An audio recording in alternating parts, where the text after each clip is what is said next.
Hello and welcome to the Data Engineering Podcast, the show about modern data management. Have you ever woken up to a crisis because a number on a dashboard is broken and no one knows why, or sent out frustrating Slack messages trying to find the right dataset, or tried to understand what a column name means? Our friends at Atlan started out as a data team themselves and faced all this collaboration chaos. They started building Atlan as an internal tool for themselves. Atlan is a collaborative workspace for data-driven teams, like GitHub for engineering or Figma for design teams. By acting as a virtual hub for data assets ranging from tables and dashboards to SQL snippets and code, Atlan enables teams to create a single source of truth for all of their data assets, and collaborate across the modern data stack through deep integrations with tools like Snowflake, Slack, Looker, and more. Go to dataengineeringpodcast.com/Atlan today, that's ATLAN, and sign up for a free trial. If you're a Data Engineering Podcast listener, you get credits worth $3,000 on an annual subscription. When you're ready to build your next pipeline or want to test out the projects you hear about on the show, you'll need somewhere to deploy it, so check out our friends at Linode. With their new managed database service, you can launch a production-ready MySQL, Postgres, or MongoDB cluster in minutes, with automated backups, 40 gigabit connections from your application hosts, and high-throughput SSDs. Go to dataengineeringpodcast.com/Linode today and get a $100 credit to launch a database, create a Kubernetes cluster, or take advantage of all of their other services. And don't forget to thank them for their continued support of this show. Your host is Tobias Macey, and today I'm interviewing Sean Falconer about the idea of a data privacy vault and how the Skyflow team are working to make it turnkey. So, Sean, can you start by introducing yourself? Hi, everyone. Thanks for having me. My name is Sean Falconer. I'm head of developer relations at Skyflow, and we are a data privacy vault delivered as an API. And do you remember how you first got started working in data? Yeah, I mean, I've kind of had a long history in engineering. I spent about a decade in university doing 3 different degrees in computer science, so that kind of took me all over the map. But when I was still in school, I worked on a number of different data management projects, sort of highly sensitive data. And of course, things were a lot different back then. It was almost 20 years ago at this point. But during my master's degree, I worked at this security company where we were actually developing software for the RCMP and police departments in Canada.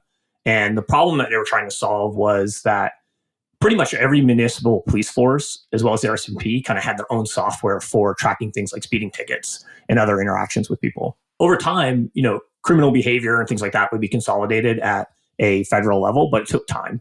So technically, someone could get a speeding ticket in one town and then 2 hours later get a speeding ticket in another town, and then 2 hours after that get another speeding ticket.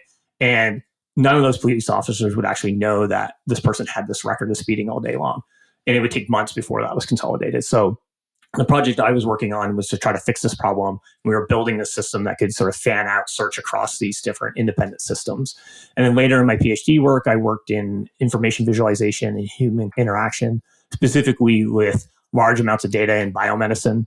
And then after that, I started a company in the job space. So we're dealing with all kinds of sensitive data around job applications, resumes, interviews, so on. And we had to build a lot of custom sort of data analytics pipelines and so forth.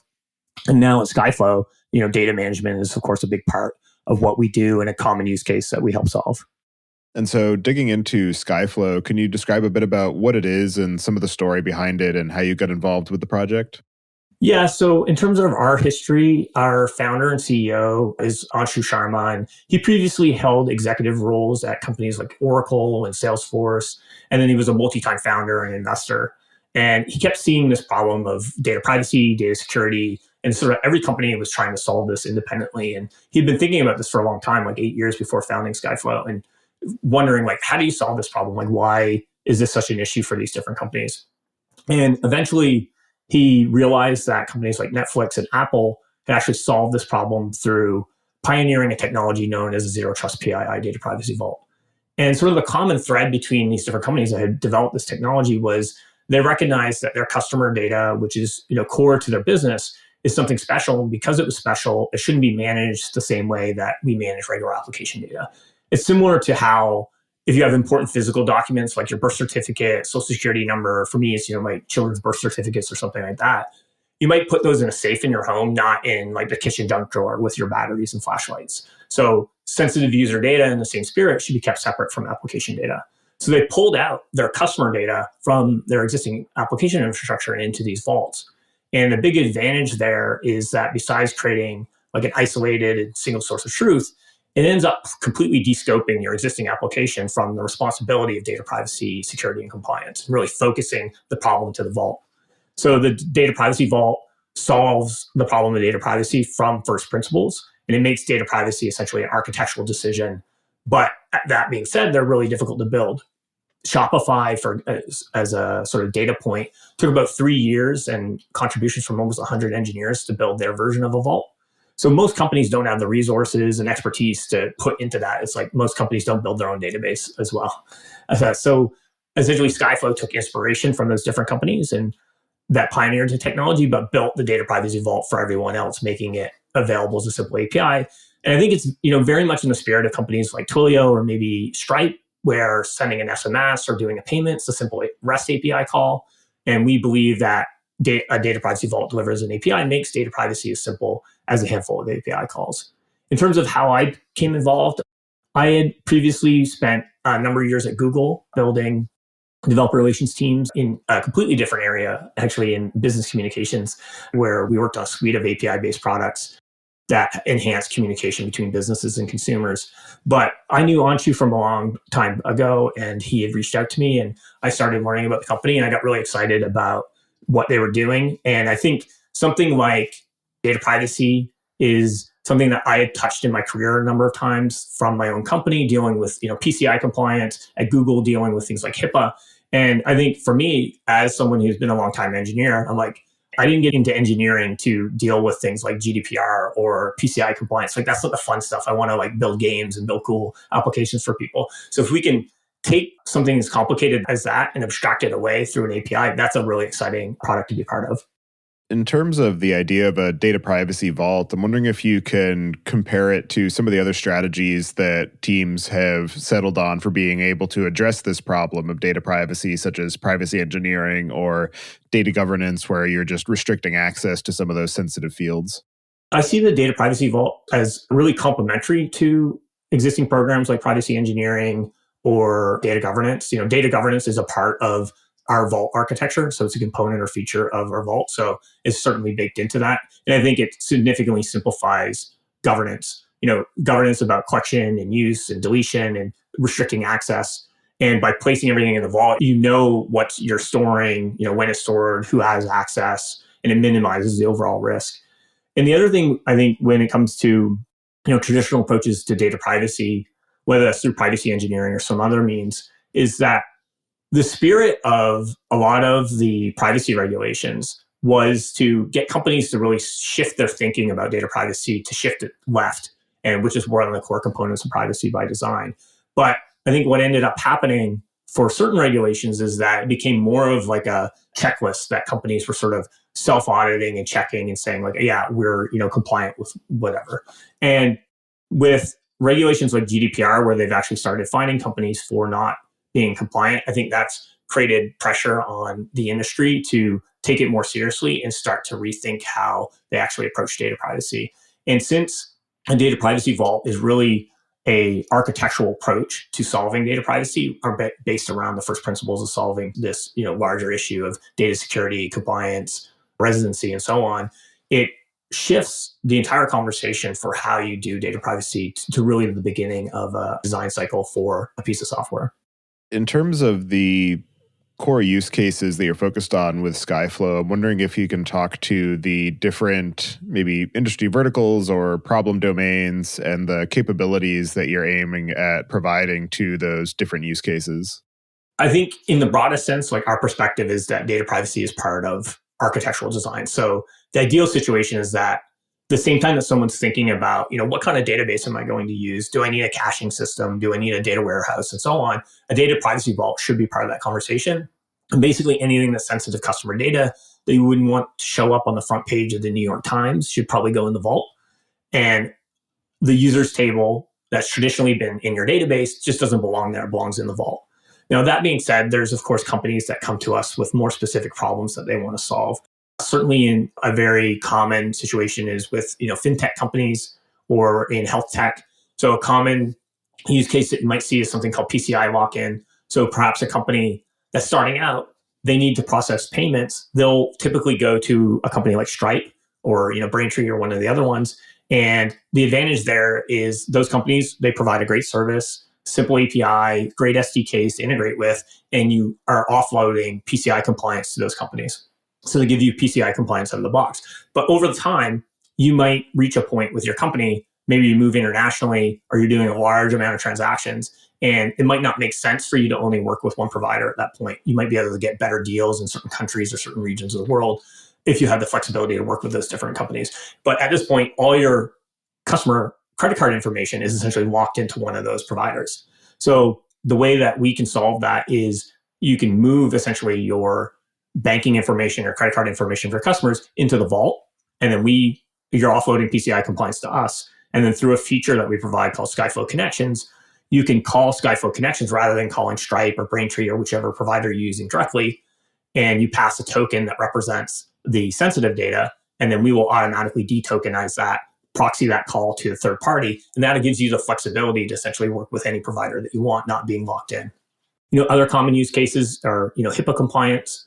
With HIPAA, you need to de-identify 18 different forms of PII, things like name, address, and so forth. We can provide all that utility out of the box. We even provide a vault schema specifically for healthcare.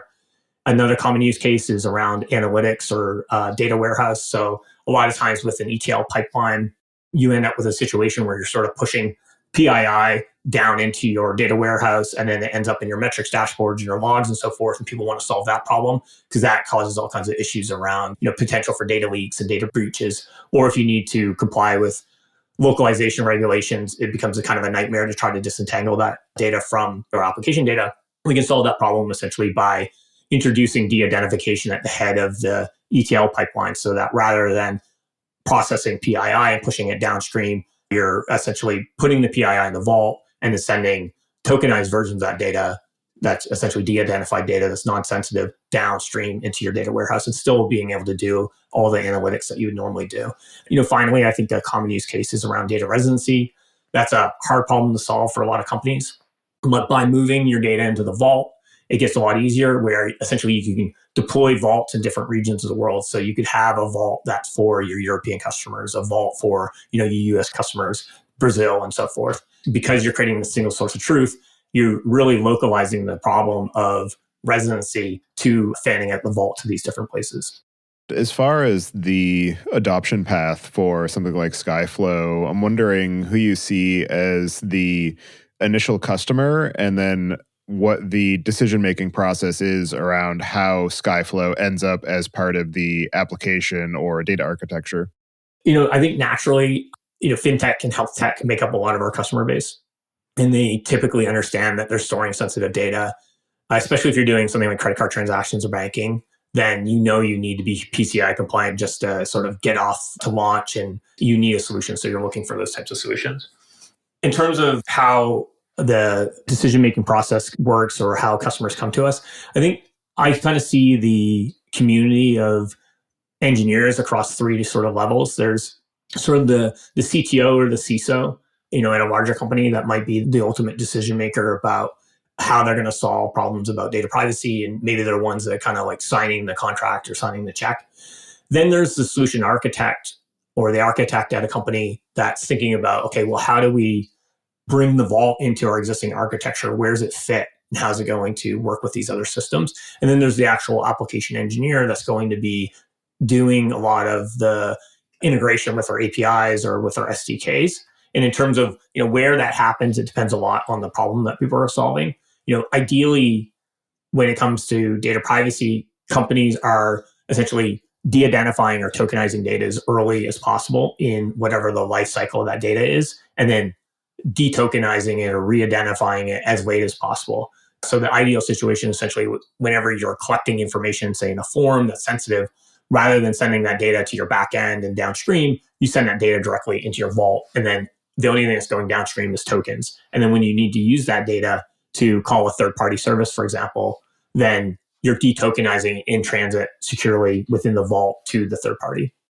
As far as the performance implications of moving your private data into this external storage layer. I'm wondering how you mitigate some of those potential performance impacts when you need to actually retrieve that information and maybe join across it into the application database, or in analytical workflows where you do actually need to access, a particular field in the process of getting statistical distribution across your aggregates or something like that. How you see either teams approaching that architecture or some of the utilities that you provide to mitigate some of those performance challenges of issuing these joins across the system boundaries.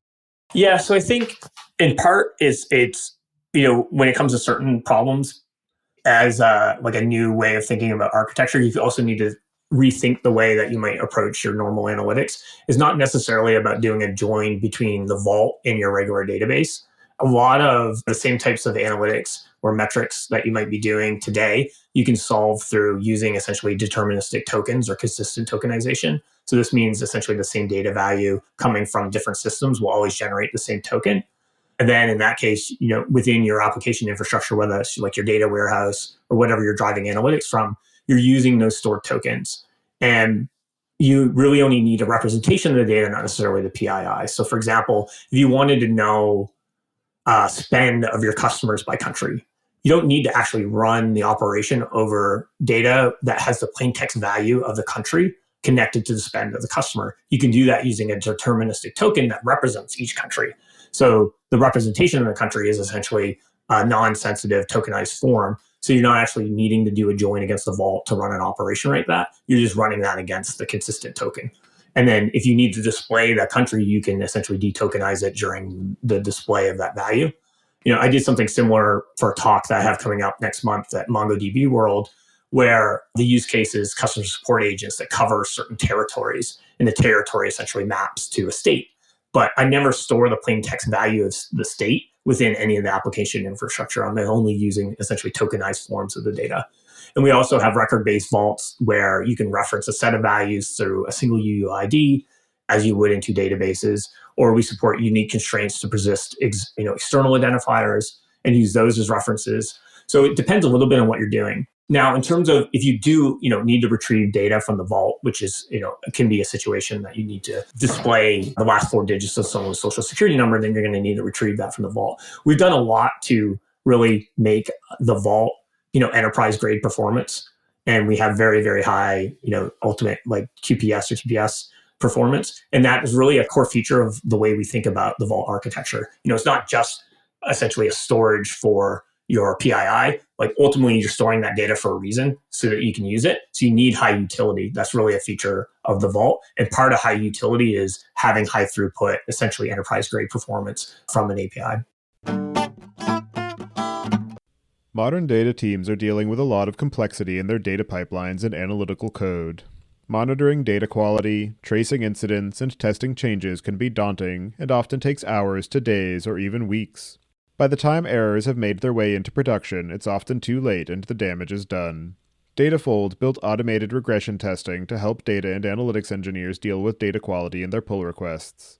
Datafold shows how a change in SQL code affects your data, both on a statistical level and down to individual rows and values before it gets merged to production. No more shipping and praying. You can now know exactly what will change in your database. Datafold integrates with all major data warehouses, as well as frameworks such as Airflow and dbt, and seamlessly plugs into CI workflows. Visit dataengineeringpodcast.com/Datafold today to book a demo with Datafold. Digging into the Skyflow platform itself, I'm wondering if you can talk to some of the ways that it's architected and some of the capabilities that are necessary to be able to provide this as a utility beyond just having an API and a storage location. If you kind of look at the way the data privacy vault and the API has evolved at Skyflow, the first part of the development process was really storage and protection. So we needed to create a rich storage layer for where people were going to store their PII. And that meant that the team that built that had a lot of expertise in encryption. We developed a lot of technology during that point to make sure that things were secure. And one of those types of technologies that we developed was something called polymorphic encryption. Ever heard of homomorphic encryption? So homomorphic encryption was, I think it originally was talked about in the 70s, but essentially homomorphic encryption in many ways is like the holy grail of encryption, where you can actually perform any type of operation over encrypted data. But the problem with homomorphic encryption is it's just not production grade. IBM created a homomorphic database, 5 or 6 years ago. It took like 3 minutes to query 50 records. So it's not something that you can actually use in production. And the key insight that we had was that the type of data that we're storing for is highly specialized. And things like a social security number, a phone number, an email, and so forth, they're not really, numbers or just strings. They're like a data structure. So, and the data structure actually predetermines the types of use cases that you're going to do with it.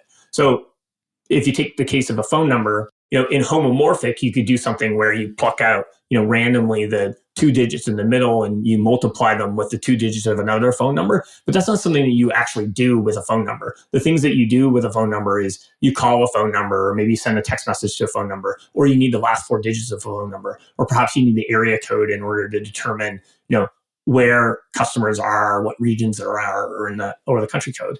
So what we developed with polymorphic encryption was this understanding that the type of data that you're storing is this data structure that has these predefined use cases. So we can apply different types of encryption to each part of the data structure, allowing us to actually perform operations over encrypted data. So we support not only encryption at rest and during motion, but also execution of queries. So you can perform full operations against the vault using this technology, polymorphic encryption. So once we built a lot of that storage layer and the sort of data security around it, the next thing is essentially how do you control access? And that's data governance. So we spent a lot of time designing the product before writing a single line of code. One of the challenges I think with building a technology like this is not really a move fast, break things type of technology that you can bring to market. Like the MVP doesn't really exist. It took us 2 years to build the MVP. Going back to the example of Shopify, where it took them 3 years to build their original version of a vault. So we had to build a lot of these things based on internal expertise, as well as sort of intuition of our understanding from previous companies that we worked with. So we have a lot of people who've worked previously at companies like Oracle and Salesforce and stuff that are used to kind of solving these complex challenges when it comes to data security and data governance. So the next thing was to build governance layer. And one of the big things that we sort of created there was we need really fine-grained control to how we provide access. So we want to be able to lock down access to an application based on, the vault, the column data, how they see that data, whether it's masked, redacted, or plain text, even to the row level. And if you look at existing sort of point and click UI for managing policies and roles within something like Google Cloud or AWS, those are great tools, but they're very limiting. They don't really provide all the flexibility that we needed. And then on the other end of the spectrum, we could have done something like allowed you to write policies in JavaScript. But then it's like you're kind of taking like sledgehammer to attack on the wall, too much power. And someone who's not an engineer wouldn't be able to do that. So what we ended up doing was inventing our own policy language that's kind of English-like rules that anyone can write, that gives you the flexibility that we need without being overly complicated. So you can say something like, allow read on person's name with redaction equal masking, where the row state equals California or something like that. So it's very easy to write these kind of SQL-like policies. So we had data security, we had isolation, we had controlled access to it, but how do we share that data with third-party services in a secure way? So we built out something called Skyflow connections that allowed us to do that. You can think of it kind of like a secure cloud function that runs within the vault that can pass data to third parties and proxy it back. And then the next thing that we built was a feature called Skyflow Studio, which is essentially a web-based UI that allows people to do a lot of the creation and management of the vaults. So you can do it all through APIs, but you can think of the studio essentially as like a UI layer for the API. So it's a way to kind of help people understand what's going on with the product and visualize the product to do some of those, simple operations, as well as learn how to actually use a vault within their own application. In terms of the integration process of adopting Skyflow and starting to integrate it into an existing application, I'm wondering what that migration process might look like, where you say, I've already got an application, I already have state where my user table has addresses and demographic information maybe, and I want to push those details into the Skyflow vault so that I'm not responsible for managing and securing them anymore. I just want to maintain those references, and just some of that overall process of starting to adopt the privacy vault technology into your application architecture. Yeah, so it's a great question, a common question that people ask. It depends a little bit on the use case that someone's trying to solve.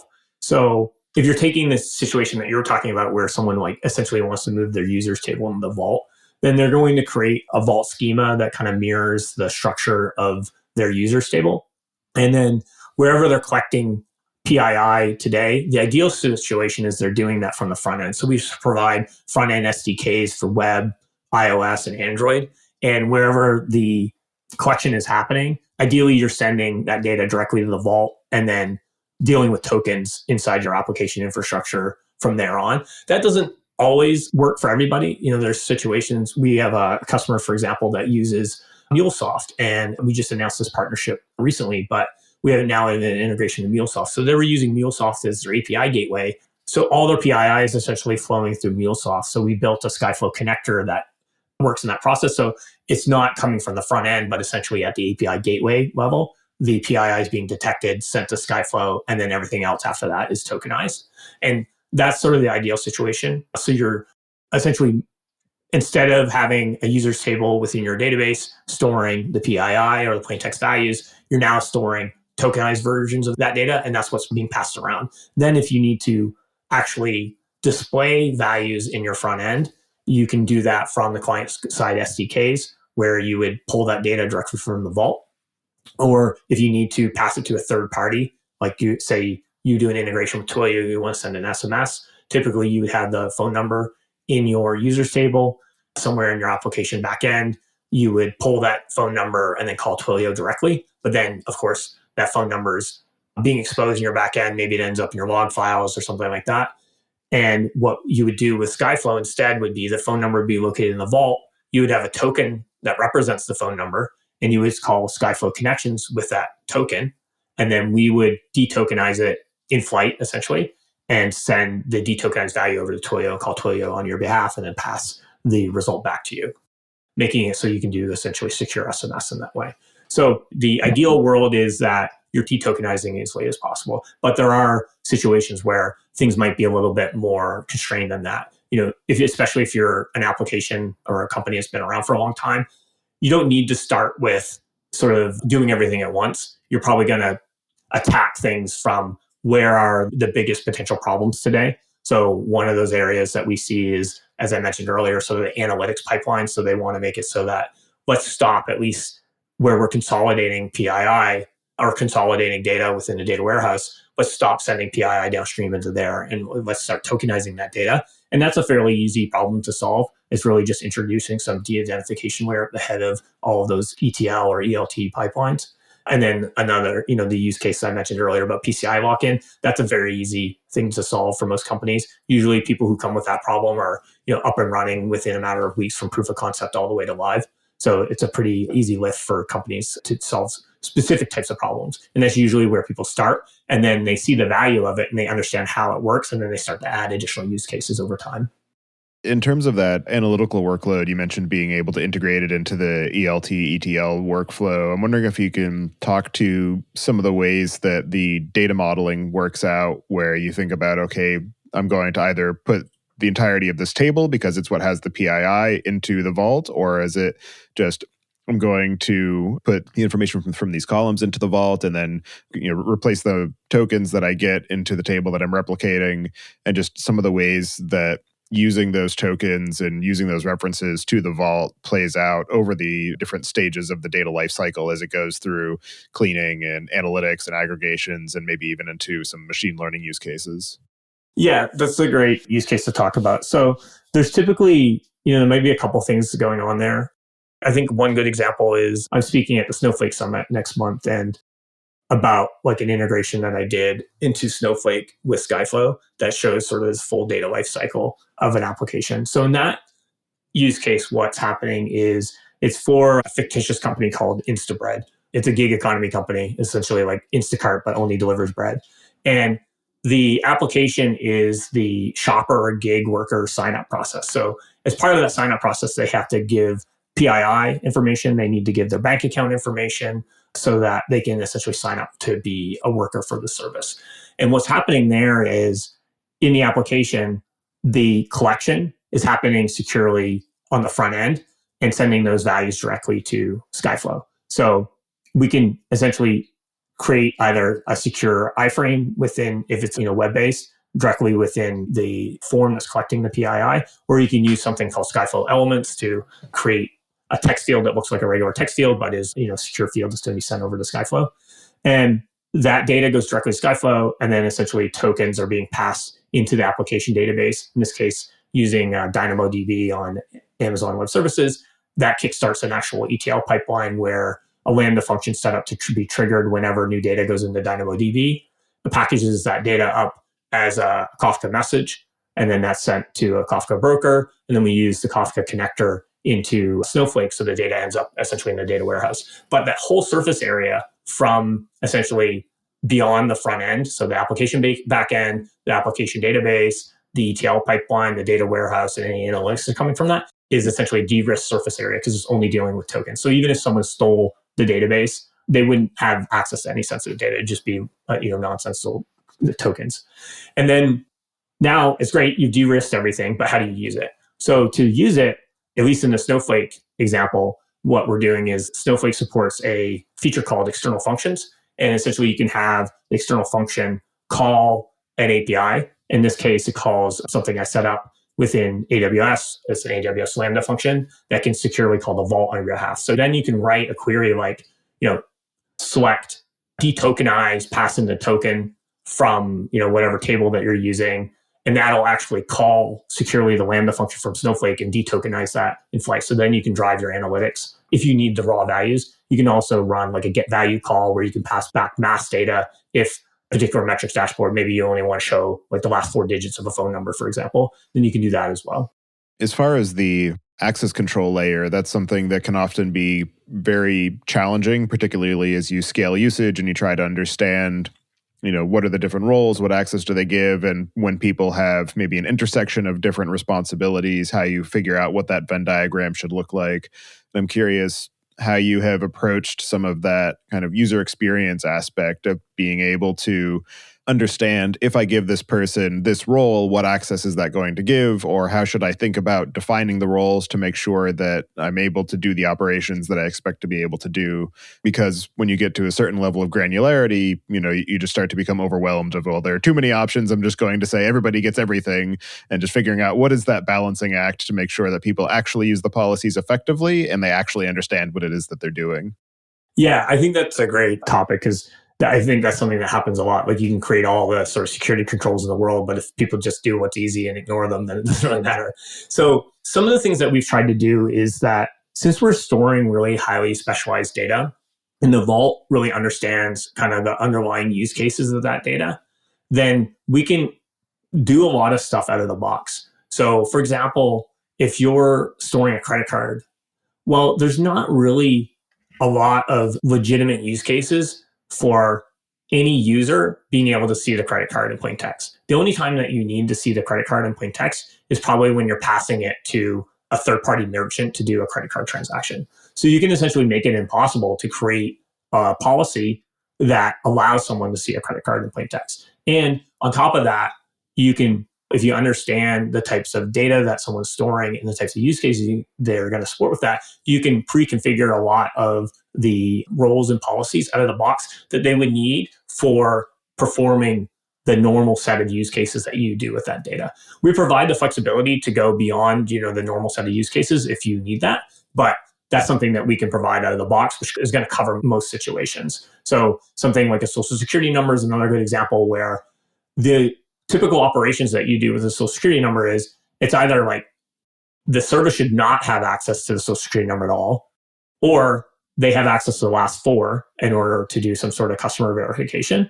And then the only other time that you need it in plain text is probably when you're doing something like passing it to a credit score, third credit check, third party, or doing KYC or something like that with a third party. Again, similar to the credit card, there's not really a typical business case for ever seeing the social security number in plain text. So you can essentially just make that impossible or very hard to do.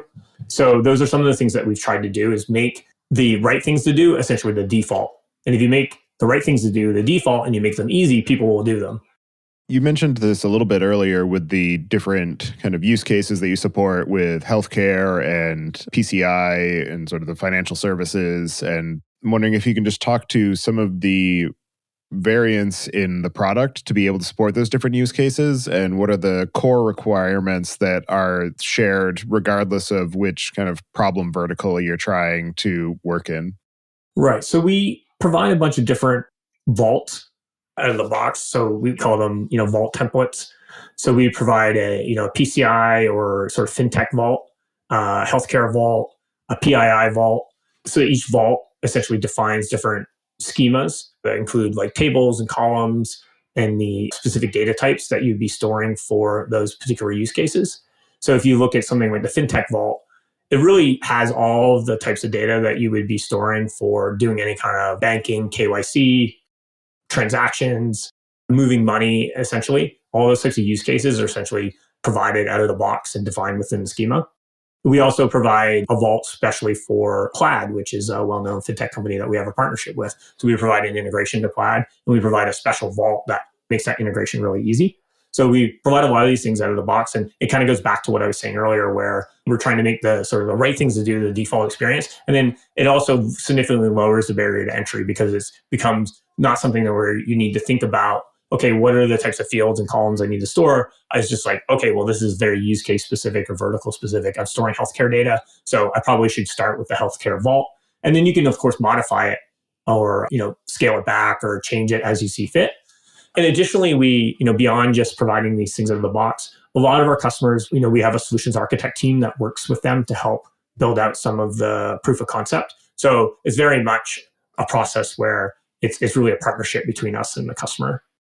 Going back to the analytics use case, another interesting element is the question of the kind of data catalog and data lineage. And I'm wondering how you factor into some of the available tooling for being able to track that information, so that if I, as a data analyst, am trying to figure out how to answer a given business question and the data that I need resides at least partially inside the Skyflow vault, being able to understand, this is where the data is, this is how it ended up in this final report that I'm going to produce, and just being able to integrate with the kind of data discovery, metadata catalog, data lineage aspect of building out the end-to-end kind of analytical experience.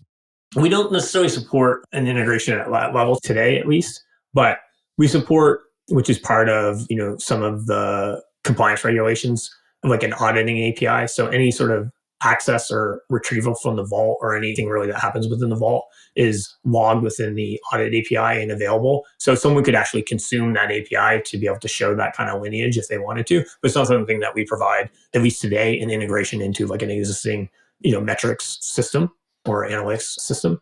Yeah. And then in terms of deletion, I think that the big way that we try to support that is really through, the tokenization service that we provide. So as long as your system is deleting the mapping between, or deleting the original PII that's stored within the vault, then even if you're storing tokens within your services, those tokens are now meaningless. Like they can't even be detokenized as original value because that mapping's essentially been removed. So it simplifies the deletion process significantly. Data teams are increasingly under pressure to deliver. According to a recent survey by Ascend.io, 95% reported being at or over capacity, with 72% of data experts reporting demands on their team going up faster than they can hire. It's no surprise they are increasingly turning to automation. In fact, while only 3.5% report having current investments in automation, 85% of data teams plan on investing in automation in the next 12 months. That's where our friends at Ascend.io come in. The Ascend Data Automation Cloud provides a unified platform for data ingestion, transformation, orchestration, and observability. Ascend users love its declarative pipelines, powerful SDK, elegant UI, and extensible plugin architecture, as well as its support for Python, SQL, Scala, and Java. Ascend automates workloads on Snowflake, Databricks, BigQuery, and open source Spark, and can be deployed in AWS, Azure, or GCP. Go to dataengineeringpodcast.com/ascend and sign up for a free trial. If you're a Data Engineering Podcast listener, you get credits worth $5,000 when you become a customer. Because of the fact that this concept of a privacy vault is fairly new in the market, so you're part of an emerging category, I'm curious how you approach the challenge of customer education to help them understand the value that you provide, the use cases where this technology is important and applicable to them, and just the overall process of understanding how to meet the customers where they are and kind of raise awareness of the general utility of this approach to data privacy. Yeah, I mean, that's really a big part of my job, is to bring the technology of a data privacy vault to the world of engineering. That's also a very exciting part and a big part of why I was thrilled to join Skyflow. I think it's a rare opportunity that you really get to bring a new technology that's completely new to the world. It's like, bringing the first database to the world or data warehouse or something like that. That should be an essential component of the modern stack. So, I mean, a big part of some of the initiatives that I've started since I've joined is around, content generation, as well as things like, events and, speaking, coming on podcasts, for example, to get the word out. But I think content is a big area that we're really invested in, because there are problems that people are trying to solve that they might not necessarily realize that the data privacy vault is the best solution to that problem, but they are out there seeking solutions to that problem. For example, if you do a search like, how do I safely secure a social security number in a database? People are looking for answers for that. That question is asked on Stack Overflow, Stack Exchange, all these, common communities over and over and over again. Some of those answers are a little scary. Some of the answers are pretty good. So I ended up writing an article that talked about all the things that you need to think about when you're storing something like a social security number, and teaching people how to solve that problem from if they were to develop that solution themselves. But an easier way to do that is bring that into the vault, and essentially we take care of it. So it's really trying to educate the developer communities about how do you solve these different problems, starting with if you were to build it yourself, and then what's it look like if you did it with Skyflow. In your experience of working at Skyflow and working with your customers, what are some of the most interesting or innovative or unexpected ways that you've seen the Skyflow technology applied? I think one of the really interesting use cases is using our data governance engine as a way to do like consent enforcement or restrict data access based on the state of a workflow. So, for example, if you think about like a customer support agent, the worst case scenario is that a customer support agent essentially sees all of the customer data in plain text, and they have access to all the customer data. And then like a better system would restrict the columns that the support agent can see, and perhaps add in, some masking to certain sensitive fields. So instead of seeing social security number, they see last 4 digits or something like that. And then a level better than that is you perhaps restrict the rows that the support agent can see based on region. So they can only see US customers, or maybe even, California only customers, which reduces the risk or the scope of like a data leak. But even better, which is something that we've seen a customer do, is to limit access based on the present queue of customers that the support agent is talking to. So that means like a support agent is likely only talking to a handful of customers, which means they only have access to a handful of records at a time. Even if someone socially engineered the customer support agent to giving up their credentials or something like that, the scope of that breach is, a handful of records that has redacted or masked data, which really reduces, the attack surfaces that hacker has. And essentially the records expire out of the queue once the queue is empty. So it's like a time-based as well, which is really amazing thing to do. And we support APIs that allow you to do those. And some of the things that we're now trying to look at is, well, you can do those through the APIs, but let's take a use case like that and make it even easier to do it. Let's make something that is really sort of like a point and click or single API call to be able to set something up like that, where you could have, essentially a self-expiring access to a limited set of records.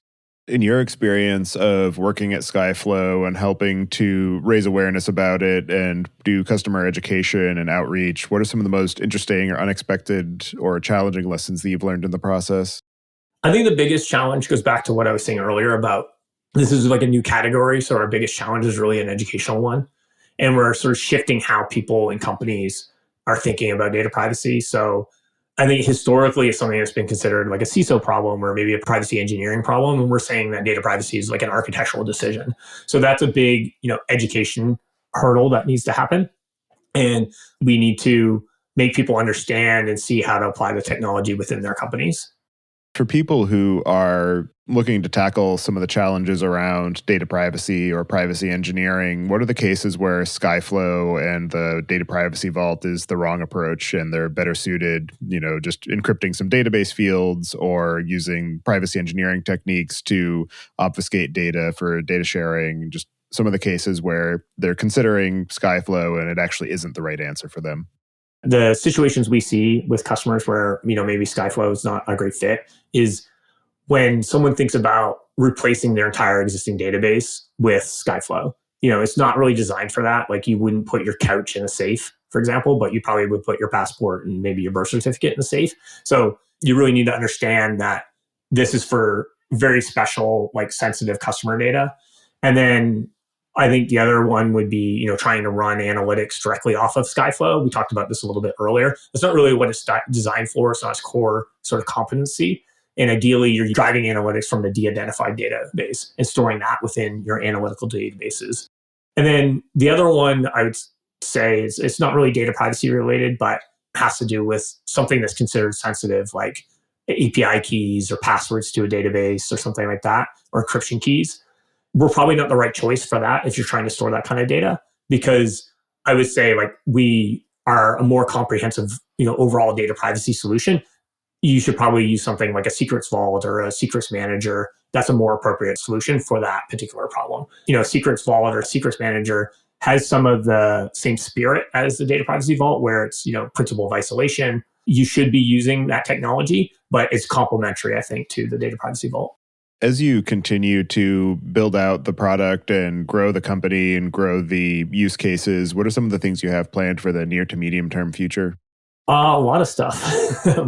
I mentioned Skyflow Studio, which is our web-based UI. We're going through a big redesign of the studio. And one of the things I mentioned earlier when I talked about sort of the history of how the vault was architectured, a lot of the things that we had to do was based on our own expertise and intuition. And I think we were right a lot of the times, but I think there's times when we were maybe not as right in terms of how people want to use the product. So we're kind of rethinking how that studio works based on the actual feedback from customers, because now we have lots of customers that are using the product. So we have a better understanding of how people kind of want to interact with that product. Another area that we're building out is going back to the use case I talked about with the customer support roles, where they can only see essentially the customer data that is currently in their queue. We can support that through APIs today, but it requires some work on the customer side or the integrator side, where they have to be doing some of that business logic on their end. It's not super complicated. They can build that out, but I think we're really focused on, let's make this easy for people so that they can do the right things. Going back to a theme that we talked a little bit about earlier, where we can take a lot of these use cases that maybe people have to do a little bit of work today, and we could just make that a product feature and make it really simple to do. So we're investing in a bunch of things around that.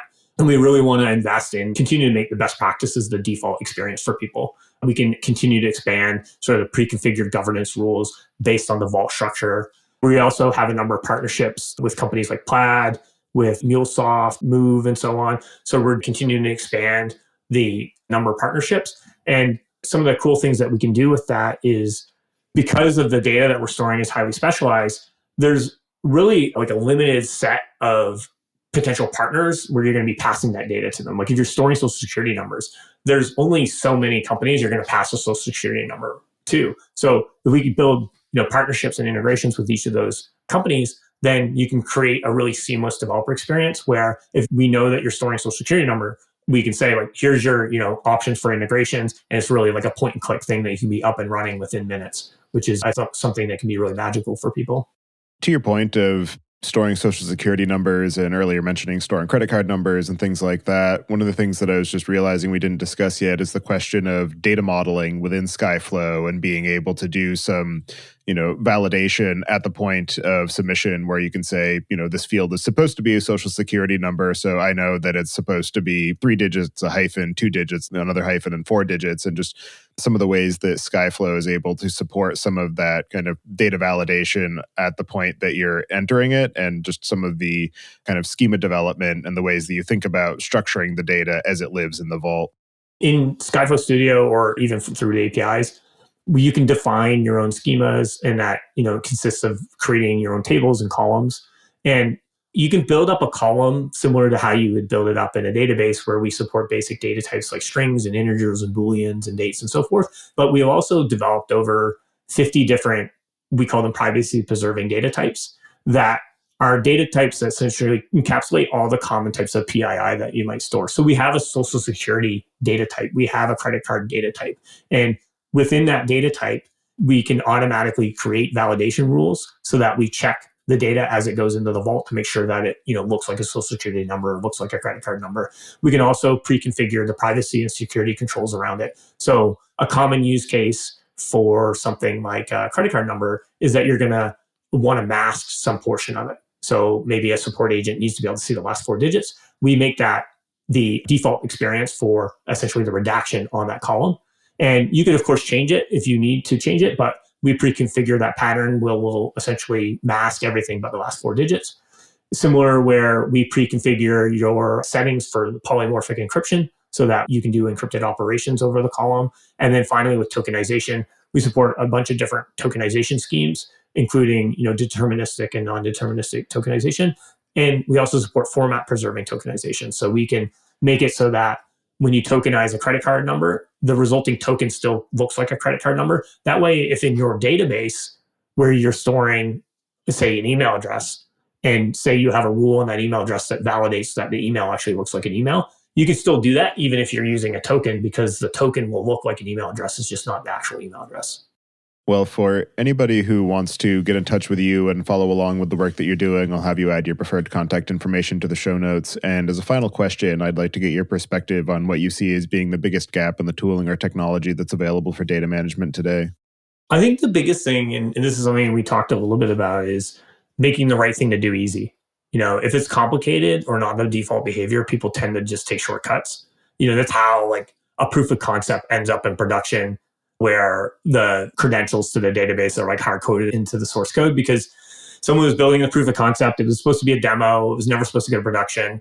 They got it working, and then they forgot that they did that. Somehow gets into production, or maybe they're logging plain text data or something like that. And then it's like years pass by. Maybe that engineer's now left, and suddenly there's a data breach, and the company has to announce that, we had our, API key hard-coded in the source code and someone got access, or, we were logging sensitive data in plain text, didn't realize it. And essentially everyone, external companies, like, how could this happen? And the reason it happened was because the right thing to do wasn't the easy thing to do. People took a shortcut because they were trying to build this proof of concept. And then, just through human error, they forgot that they had done this thing and they didn't fix it before going to production. And I think we just need to make that the default experience so that there's a lot we can build in our tooling that prevents those types of things from happening. All right. Well, thank you very much for taking the time today to join me and share the work that you and your team are doing at Skyflow, and introducing the overall idea of the data privacy vault as a way to manage some of the sensitive information that virtually every application has to deal with. So appreciate all of the time and energy that you and your team are putting into that, and I hope you enjoy the rest of your day. Thanks so much, and thanks for having me.